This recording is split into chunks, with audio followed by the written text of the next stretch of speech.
to Healthy Conversations.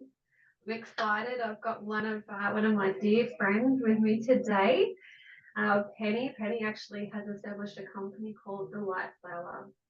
As per usual, how I'd like to sort of flow with the conversation today is let Penny take full reins. And I'd love to learn who is Penny and how we got started. So Penny, please welcome.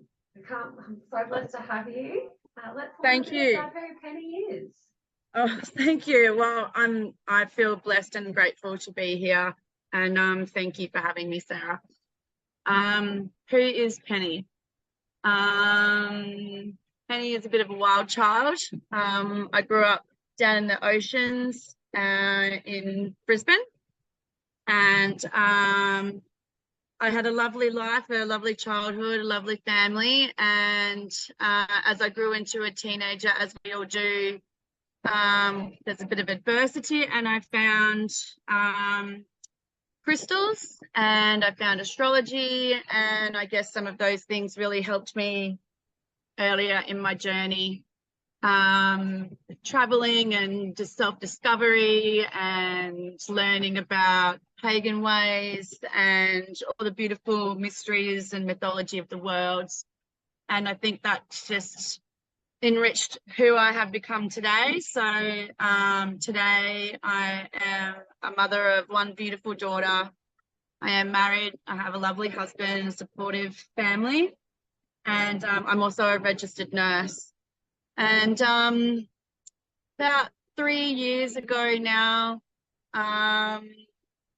I just decided, I just woke up one morning, as you do, with this idea of being able to, you know, have my own space to provide crystals and all things spiritual, because I think when I was a teenager, you know, there wasn't a lot out there, and a lot of these, what we call now new age therapies and different healing modalities and Reiki and, you know, manifestation and understanding the stars and astrology and what that means to us personally, it was only really in books, and there wasn't really many spaces to be able to go and find that. And I remember being a teenager just trying to grasp as many books as I can and read all these things. And then I was given my first crystal. It was a rose quartz at about the age of 13, and I just loved it, and it just felt so magical to me. And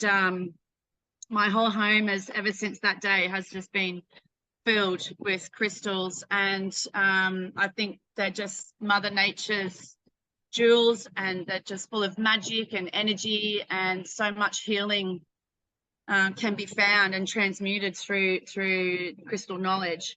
So I wanted to bring that into the Cairns region, as there was only a couple of crystal stores in Cairns, and they were all to the very south of Cairns. So there wasn't really much in the Northern Beaches area where I live. So I just decided that I was just going to create this magical market stall. And at first I just started with a couple of crystals, and then I met more people and did more research, and things just took on a little bit of a life of their own. The Lightflower just started to grow and grow, and now today, you know, what was like 3 little tables at a market stall has turned into 9 tables and still growing. So I love that, and I love where we're going. I love where we're going. I love what we have, and I'm looking forward to what will come.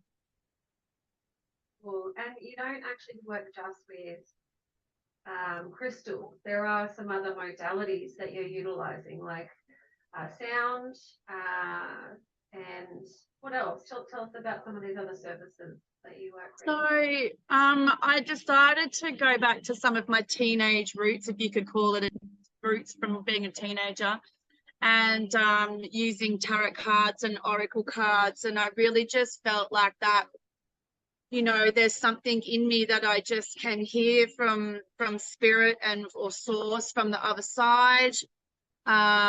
Occasionally, you know, other family members who have crossed over have come through, or different spirit guides. So I thought that I just really started to reteach myself, I guess, with tarot cards, and started doing readings. And now we offer those at the markets, the tarot card readings at the markets. And I wrote my own spread. But I also I don't use the traditional Rider-Waite deck. I use a new age version of the Rider-Waite deck. But I embellished that reading spread that I wrote myself with oracle cards, and just to embellish the story. And, you know, somehow magically it always just seems to come together for people. And, you know, we try to put that together with a bit of a white saging, and then we sit down and we do a prayer to the universe, and then we do our tarot card reading, and just, you know, see what comes and transpires out of that. So that's one thing that we do. Another art that I loved when I was a teenager, and I think many young girls to this day, and women still love it, is the sacred Sanskrit art of henna and henna tattooing. And I wanted to be able to, you know, bring that service into Cairns at the market space, because no one was really doing that. And I thought it's such an ancient art, and we need to, you know, couple that together with other things that we do at the Lightflower. So we also have our beautiful Amber, who is collaborator, and she offers henna art tattooing through her little business called Henna Infusions. So she's also with us.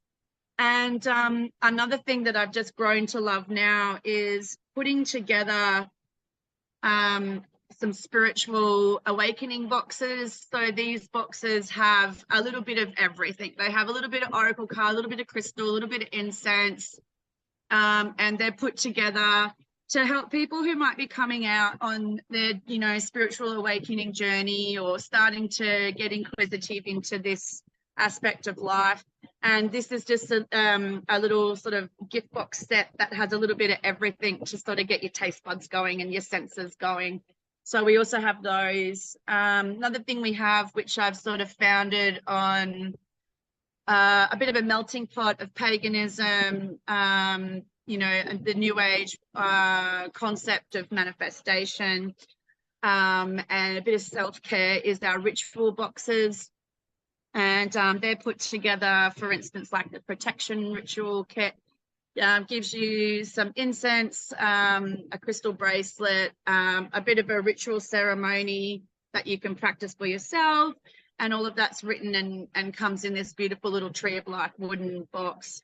So yeah, there's a couple of other things that we're putting together for people. Got a few things in the pipeline coming, but they're not quite together yet, so I need to put a little bit more work and effort into that. Absolutely. I love that, what I've noticed from yourself and your business and the growth that you've had over the last 6 to 12 months has been really beautiful to watch, actually. How Thank you. How you've been able to start, but also what you've learned, the growth that you've had, the development that you've had, the ideas and the concepts that you're adding in.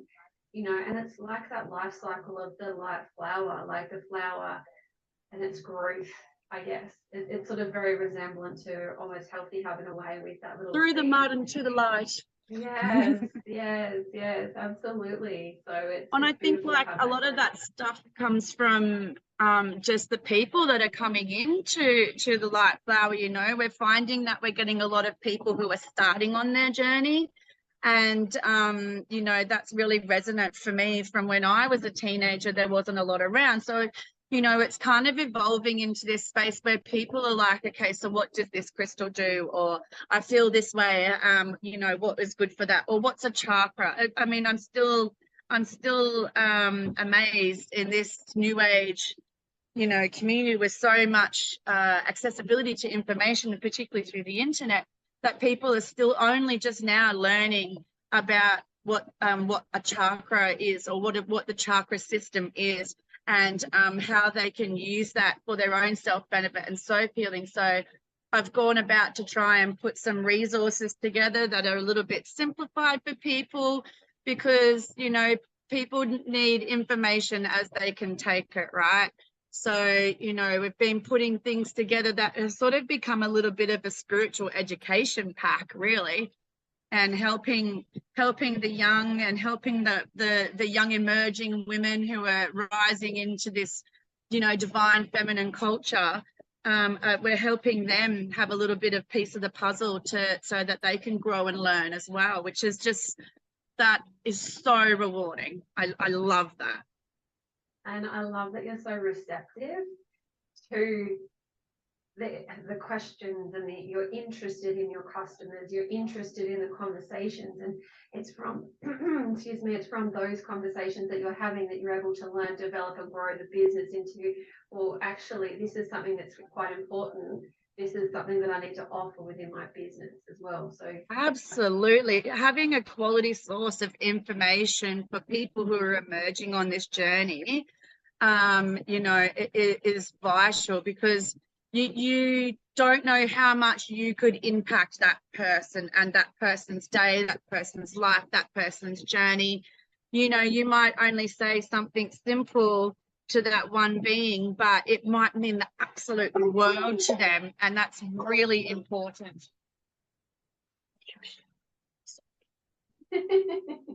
puppy love. Money.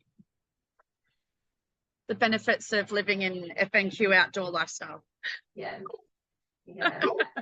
I love the like, I love that whole concept of it. It actually takes me back to when I was learning about, or when I dabbled as a little girl. I watched The Craft, I think it was, and all those like witchy movies and series and stuff like that.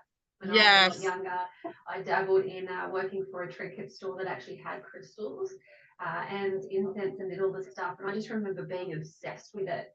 I think I was 13 years old, and I was actually trading time for products, because I'm too young. I wasn't allowed to technically work. Helping in exchange for like packing and unpacking and doing the things. And we actually have one little girl that works with us like that. Her name's Ruby, and she just wants to come to learn, to be a part, and watching her grow a little bit of confidence, and she's doing the same thing. You know, I'll give her whatever she wants to help her on her journey, but she just wants to be there to be a part of it, and I love that.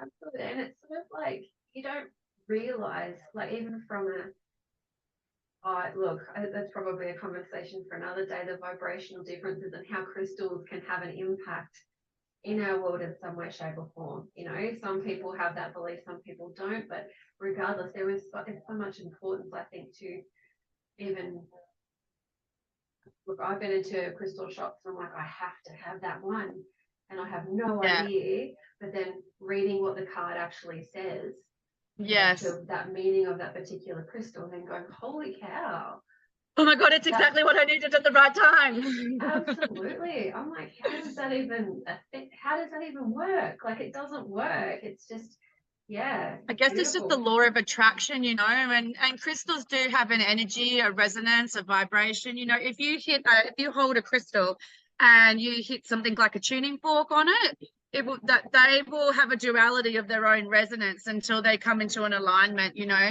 So they do have a vibe, and I do believe wholeheartedly that your vibe attracts your tribe, you know, and what you need at the time. The universe knows, you know. Absolutely. So what are your aspirations from here? Like, obviously you've got a market stall at the moment, so what is it that you're looking to move towards? Like, are you looking at opening a space at some point in time?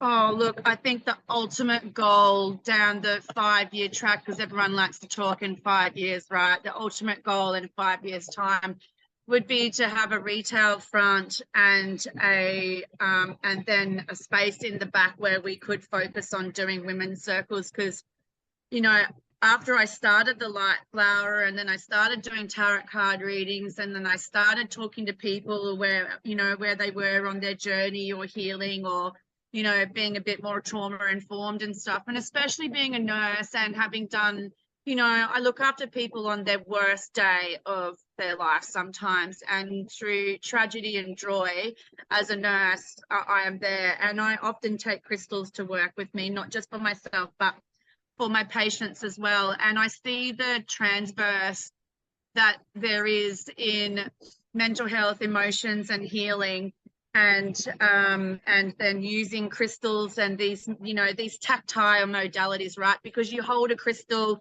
you're anxious, you can hold it, you rub it, you know that this crystal has that vibe and that meaning. It's so comforting. So I went ahead then and did my women's circle facilitator training, and then and started doing a couple of women's circles. I only did them like on large events, like something like Lionsgate Portal. But then, you know, I would like to be able to bring them into more of a healing space. I'm working on something at the moment called the Elemental Connections workshop series.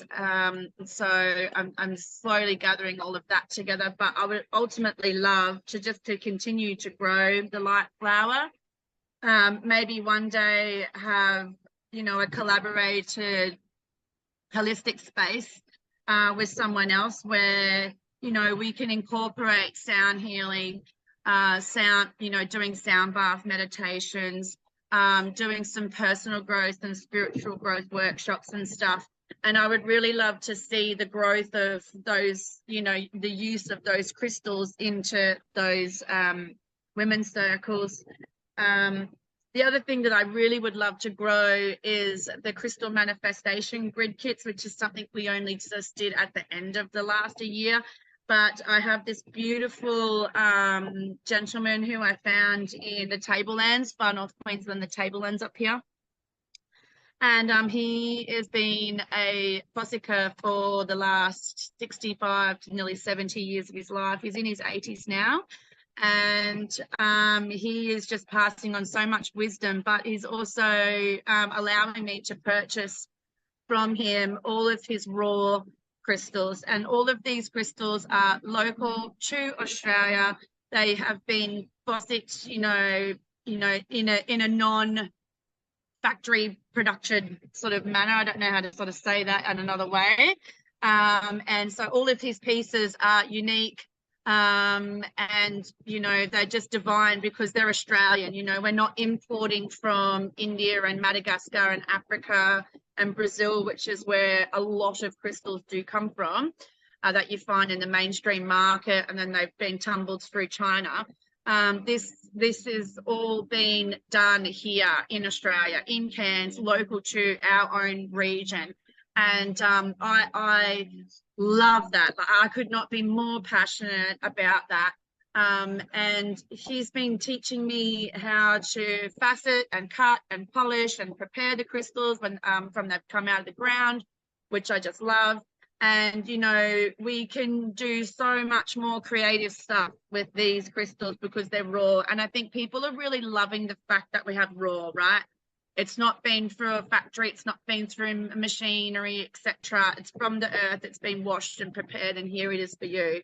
And I think that brings so much more of a closer bond to source and Mother Earth, because it's come raw, you know, and it's natural the way that it is. And we've been looking at different creative ways and things to do with that. And so we decided, with all the smaller pieces that he'd found, we'd put them into a larger manifestation kit, because I love crystal gridding, right? Crystal gridding is where you lay out your crystals and stones and shells and whatnot into a pattern. Then you're calling upon sacred geometry, which is just divine, and you can lay these out in a personal sacred ceremony for yourself. So whether it's going to be for healing or whether it's going to be for manifestation, you're processing something and you need to let something go, you can incorporate fire, which, like, I totally love fire. Like, I'm down for fire anytime. And, you know, you're putting these crystal grids together, but it can take a really long time. So if you're really new to getting into crystals, but you're feeling called for this manifestation and this grid work, right? it's going to take you a long time to gather lots of stones to be able to make a manifestation kit or a crystal grid. So with all of the smaller offshoots of the raws, we're putting them all together and selling them as a package. And then I've put together a bit of an educational spiel and a how-to on crystal grids so that people can start using those modalities for themselves. And I love that. So, you know, I'm loving the fact that I want Lightflower now has this beautiful foundation of selling crystals and stuff and spiritual things, but I want to get into helping people manifest, grow, heal. I really want to see people do that, and to do that in conjunction with crystals, and that would be just such a dream come true. I can see it's almost like a little hub. Like I could see you actually with like a yoga studio, or have some little crystals on the side, and then you can be running circles. Crystal, crystal, crystal, everything crystal. I'm a crystal junkie. You can never have enough crystals, honestly. It's almost like who needs, I think we just need it almost like a crystals anonymous, you know? Yes. But the only problem is it's going to continue to spend on and to accumulate lots of crystals. Yeah, yeah. You can I get it. You have five amethysts, but you don't have one in that shade of purple. Oh, that's so true. I've just gone through a recent thing where I'm like, obviously how we've worked together as well as obviously I was working for a crystal supplier, but to go through and have a look at all the small crystals, I'm like, oh, I want this one and this one and this one, and I'm like, oh, I don't want to have just small ones, I want big ones now. So yeah, you know, talking to other suppliers as well as to find something pretty substantial. Me. So do you have a favorite crystal? Oh, good God. Is that a really silly question to ask you? Oh, look, I love all crystals. There's some that totally capture my eye and some that don't, but I think for me, I love the quartz family. And I think a lot of people underestimate the healing power of just a pure clear quartz. And I've got a couple of large pieces, and you know, the energetic vibration of them, you know, so people always say to me, you know, what does clear quartz mean? And I said, well, clear quartz is, you know, your soul's connection to spirit and the source, and it's your universal alignment of one's own soul's frequency to self, right? Not to mention it's one of the highest vibrating crystals, apart obviously from something crazy like Andorra. But you know, and then they have the different shades from the different mineral compositions. So from quartz and clear quartz comes your amethyst, comes rose quartz, comes citrine, you know, and then the green shades, etc., that come into it. So for me, it'd probably be the quartz. And if I'm going to do a healing ceremony, I often do like some stealth Reiki with some crystals. And my top three straight away will be clear quartz, amethyst, rose quartz, just such purity, high vibration. And you know, it's so beautiful when you pick up a clear quartz, like a good one, and you hold it to the sun. It captures the aura of light, right? And you know, when we all boil down to it, everything is light and frequency, and a clear quartz will capture the entirety of the aura. So, you know, that just tells me that those colors and in light are always present. However, we need a medium to capture it. And there's only two mediums that I can think of that will capture auras of light, which is water, like a rainbow, and a clear quartz. It will capture it all, and it's just, to me, it just speaks so beautifully. Of course, I'm not wearing it today. Well, I've got amethyst on, but yeah. But it's not about having to have it all the time. It's just about, you know, having it available at some point or space, or it might not be that you have it, but it could still be your favorite. So oh yeah, definitely. To me, yeah, I love clear quartz. I can feel my heart center energy lining up just talking about it. Yeah, I definitely resonate with clear quartz. and also citrine. That's one of my other Yeah. favorites, but I can't go past a really, really good piece of rose quartz, obviously with that love vibration as well. Oh, yeah. Yeah. It's just Yeah. like a gentle hug from a crystal. Oh, yeah. So tell me, how would someone present and come in? Like, if obviously you've shared a little bit about some of the people that have attended your marketplace as well, but they can obviously reach out to you online through socials. You've obviously got a Healthy Hub page as well, profile page. Do now? Yes, and in person. So how will people present? So give me an example. Would it be that they're presenting as, would they have any concerns or something that they're not quite sure about, and that's sort of why they're exploring another option? Like, how are they presenting to you, do you reckon? I guess nursing has really made me quite perceptive and understanding of what people are trying to express, or just how they're feeling without speaking. You know, so that compassionate eye comes in, I guess. But I mean, I've had multiple women just walk in just looking like they're frazzled, they're just searching. I can see and feel that their energy in their auric space is, you know, a bit disenfranchised. It's not quite in alignment. There's a bit of a color around them. I think it's all in the eyes, you know, the windows to the soul, right? You can just look into someone's eyes, and I'm just like, and then I'll just start hearing things. And I think it only takes a matter of simple human touch to understand that that person might be quite shaken or very anxious, or, you know, is feeling very worried and troublesome with their thoughts and stuff going on. So, you know, I try to, without delving into their personal space and being invasive, just, you know, is there something that, you know, you're really drawn to today, that you're looking for, or what is it that you feel like you need right now? Or sometimes I'll just guide them to where they need to go. But I think in the tarot card readings, probably more so, a lot of that emotion comes out. So they're looking for answers as such? Definitely looking for answers. I mean, I've had women come in pregnant and really looking for a lot of answers.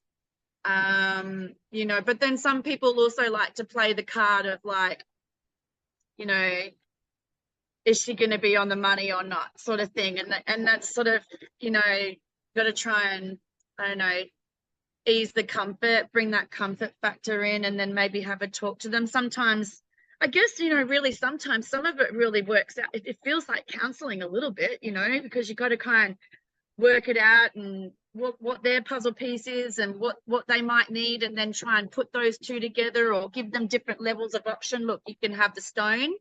You could have the stone in our crystal healing bags, which is just these little healing bags that I put together, of like one safe for anxiety, put a lot of amazonite together and some clear quartz in there, and then there's a little manifestation in those crystal healing bags. And I say, well, you can either have the stone, you can have the bag.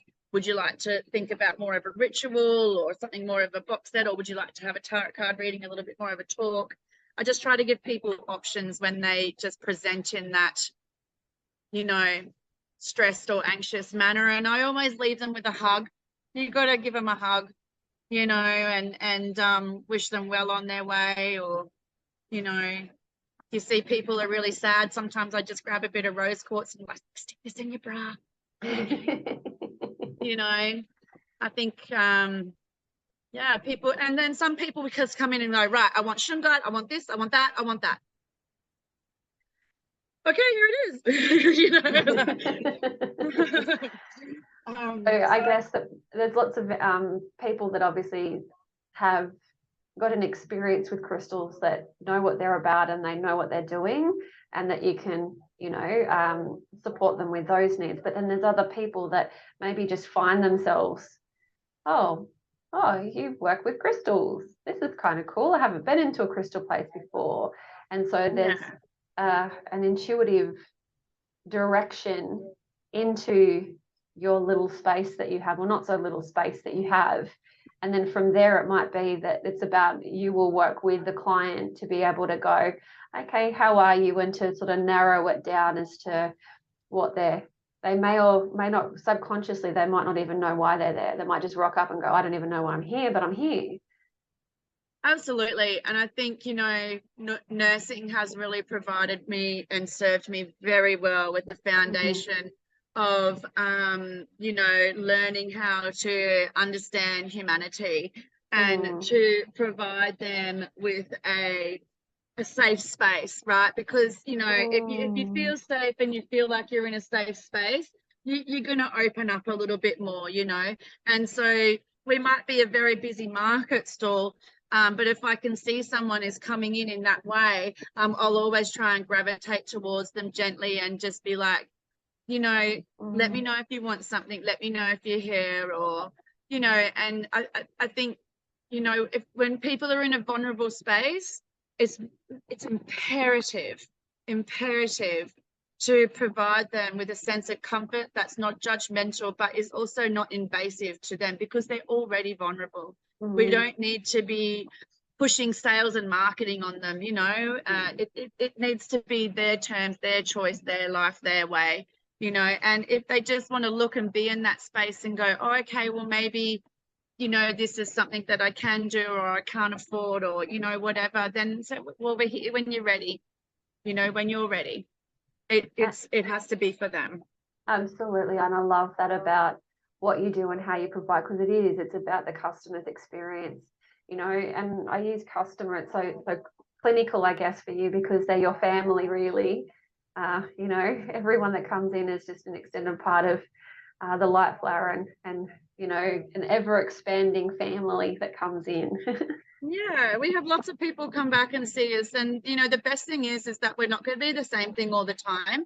And I think that was what was really different with you know, when I was going around to some different local stores. And I don't mean to rubbish other local stores, but you know, sometimes I would go there and then 3 or 6 months later, a lot of it would still be the same stuff.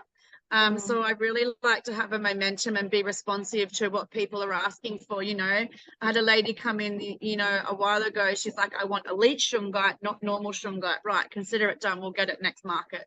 You know, so I want to be responsive. But then also the beautiful thing about, you know, having this locally sourced crystals is that every time I go on a buying trip and I start fossicking around the shed and the, you know, the grounds, and oh, what's in this drum? You know, they just look like dirty rocks, and I'm just stuck.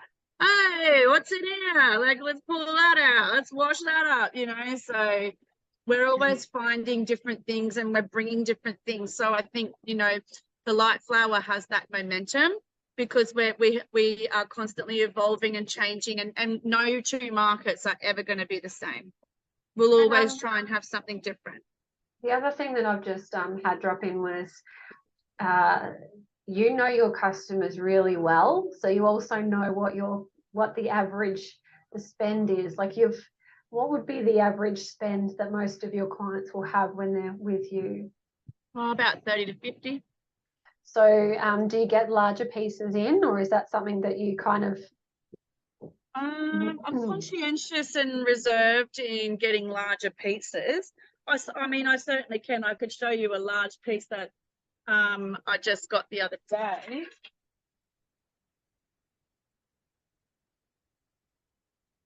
I mean, this is over. This probably, obviously the people on audio podcast can't see this, but this here is over 3 kilos. Wow. Of this beautiful quartz bed of crystals. So that's massive. But you generally work with the smaller pieces. Definitely do. But if people want bigger, hey, tell me, I'll get it for you. You know, I try to work within people's budgets, because the other thing I noticed is that, oh man, especially particularly online, I you know, I'd look up a crystal that I'd want, and then I would see it retailing on Etsy or something for, like, you know, silly money, like $100, and then I'd see the wholesale cost, And then I'd go, are you serious? To me, that's extortion. Crystals need to be accessible to anybody and everybody, from the prince to the pauper. It needs to be for everyone. And because we don't own this earth, we don't own these gifts, right? I'm just the trader of these beautiful minerals. And, you know, so to me, I'm not about exorbitant prices. I want things to be affordable to people and accessible to all, you know. And that's the bottom line. I really don't have much more to say about that, but absolutely, this is why I wanted to talk about it, because I know that it's very important for you and it's part of your values that you want people to have access to crystals. And I know definitely our interactions when I was working with crystals was that, no, I know that crystal's not going to sell. I know that one is. That's definitely, oh my God, I want those. You know, you just, and then also to the point of like, I've got someone looking for this. Can you actually supply that? And so it was really good to be able to watch and to understand how you work as you know, within the business around that as well, wanting to serve your customers for their greater good, I guess, as well. Absolutely, you know, and if you want bigger crystals and you're listening, just tell me. You'll make it happen. I'll find them. Yeah. The other thing that's coming to the table now that I've found from my local supplier is a lot of ammonites and a lot of fossils and a lot of the ammonites what's an ammonite? I don't know the exact name. I'll Google it while we're talking. But an ammonite is a fossilized sea creature from like millions of millions. Yeah, they're like the snails that come in a circle, like the nautilus shell. That's an ammonite once it's been fossilized. There is a particular name for the actual the animal that lives in it. I just need to, it's the scientific name, you know what I mean? Yeah. So, of course, I can't find it when I want to. That's okay. Yeah, we can add it in later. Fossilized sea creatures. How amazing. And dinosaur stuff, did you say? Hey? Did you say dinosaur stuff? It is like dinosaur stuff. It's like fossils. Well, a lot of the fossils that my supplier on the Tablelands has are all the forest beds from millions of years ago when the tablelands flooded and became an ocean. And then once again, as the cycles of the earth have gone around, right, because crystals alone are thousands of years old. Ammonites are into the millions. And so they're one of the ones that I found actually had like amber and quartz crystal in it. Wow. So incredibly rare. You know, that one must have died like near a tree or something like that, or you know, and then the amber and the tree is, you know, gone in together into this animal, and amazing, like just amazing, stunning. So I want to pull some of that stuff out too, because some of those spiritual properties are really heavily linked in with our ancestral journeys. And, you know, ancestral healing and ancestral work is so important. And, you know, connecting in with that ancestral lineage for anyone can be, you know, divinely very empowering. And you also need to do manifestation grids, really will help you with doing ancestral work. So yeah, beautiful. I think that what we can do, I think we'll finish there. Oh my God, I think we could probably talk for hours on like, okay, I've got all these questions in my head right now, and I'm like, hang on, I'm conscious of time. But it leads into another podcast and another state, and we can talk about some of the crystals. We can talk about how they're formed or where they're located. Definitely. How to find a real opposed to what's fabricated. Are there, like, these are some of the questions that I've got going through my brain, but we'll leave that for another day. There are definitely ways to do it. Yeah, absolutely. What I wanted to do really, really quickly though, this is what I'm calling my fast five. I know you haven't been prepared for this, so sorry. Sorry but not sorry. It's not hard, I promise. What I Okay, really hit wanted me. to do is to have access to, you know, as the quiz around what's the first word you think of Oh, when I yeah. mention this. So, right, I've got 1, 2, 3, 4, 5, 6 words, and I just want one word that you associate with it. Okay, good, bad, ugly, and in between. I'm totally open for it. You ready? Breath. Go. Oh Okay, my gosh. first word, tree. Tree. Mhm. Tree of life. Cool. What's the first word you think of with the word bird? Bird. Freedom. Flame. Fire. Wave. Ocean. Red, the color red. Passion. And a car, like a vehicle. A car. Just a car. A car. A Land Cruiser. You could have gone Porsche, a Lamborghini, or No, anything. I'm a Land Cruiser. I can go bush.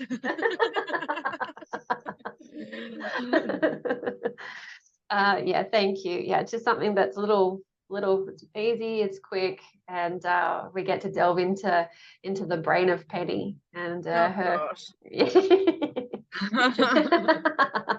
Love it. Okay, Penny. Well, thank you so much for your time today. I'm blessed to spend this time, and I've learned a lot about you as well. So it's really, really Aw, great to thank learn a you bit so more. much, Sarah.